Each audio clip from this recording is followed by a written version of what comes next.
Assalamu alaikum wa rahmatullahi ta'ala wa barakatuh. May all the peace and blessings of the Almighty Allah subhanahu wa ta'ala be on all of you.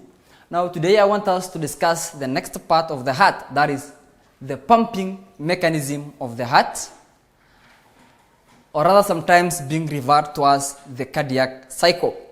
As you can see, I just drafted some points that captures the cardiac cycle, or rather the pumping mechanism of the heart.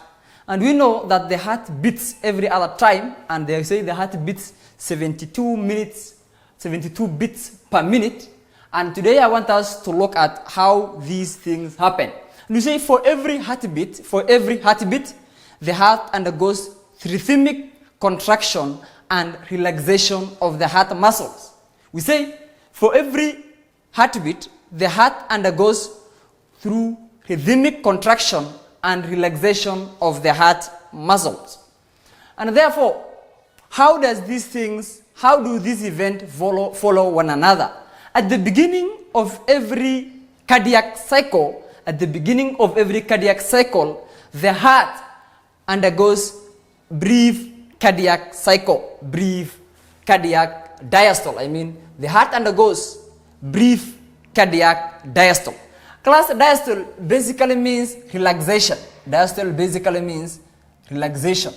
Whereas systole means basically contraction.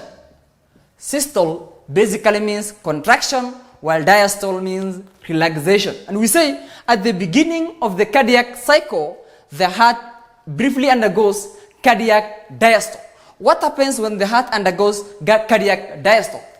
This one basically means the heart relaxes. Both the atria and the ventricles relax. And when both the atria and the ventricle relax, they are filled with blood. From there, after the heart is filled with blood, it undergoes the next step, that is the atrioventricular valves are open. When these things are happening, when the blood is filling into the heart and both the atria and the ventricles are relaxed, we have the atrioventricular are open.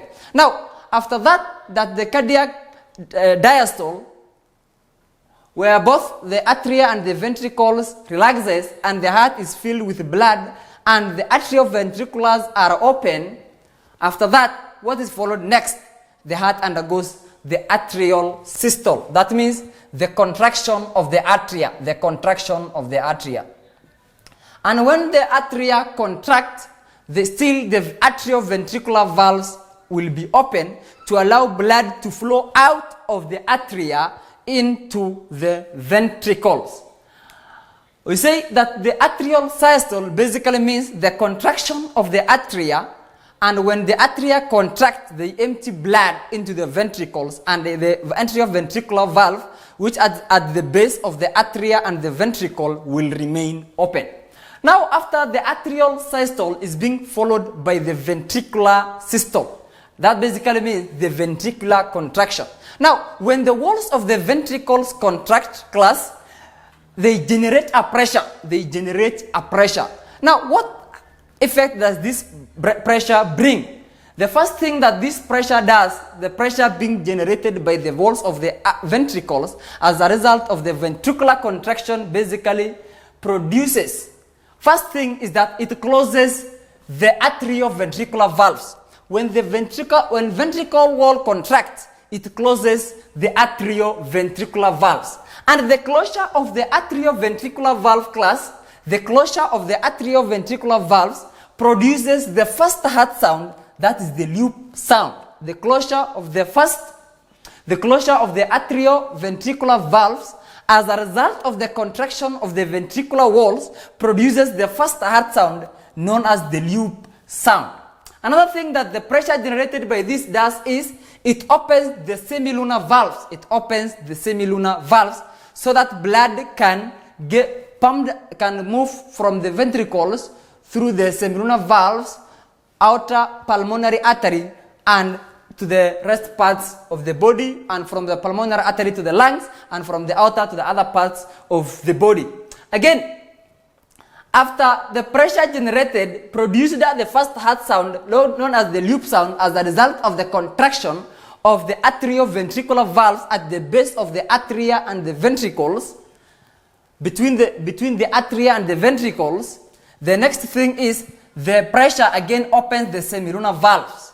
Now, the same pressure again pumps blood out of the heart through the semilunar valves, pulmonary artery to the lungs, aorta to the rest parts of the body. Now, when blood is pumped out of the ventricles, the pressure of the ventricles drops below than the pressure we have at the pulmonary artery and the aorta. Now, guess what happens next? When the pressure drops below the pressure at the pulmonary artery and the aorta as compared to the pressure at the ventricles, now the semilunar valves closes. The semilunar valves closes. And when the semilunar valves closes, the second heart sound is produced, which is the dupe sound.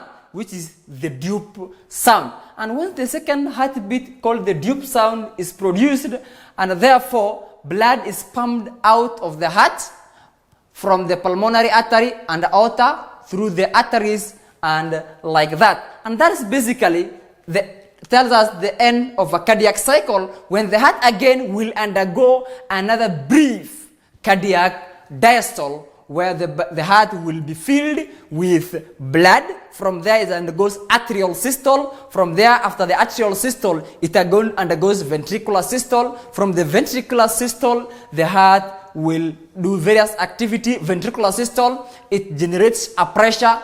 That pressure closes the atrioventricular valves. And when the atrioventricular valves are closed, the heart produces the first heart sound called the loop sound. Another thing this pressure generated by the walls of the ventricle does is it opens the semilunar valves so that the blood can pump out of the ventricles through the semilunar valves to the pulmonary artery, to the lungs, to the aorta, to the rest parts of the body. And also the same pressure is that pumping blood out of the heart. Now, after the blood reaches the pulmonary artery and the aorta, what happens next is the pressure in the ventricles drops as compared to the pressure in the pulmonary artery and the aorta.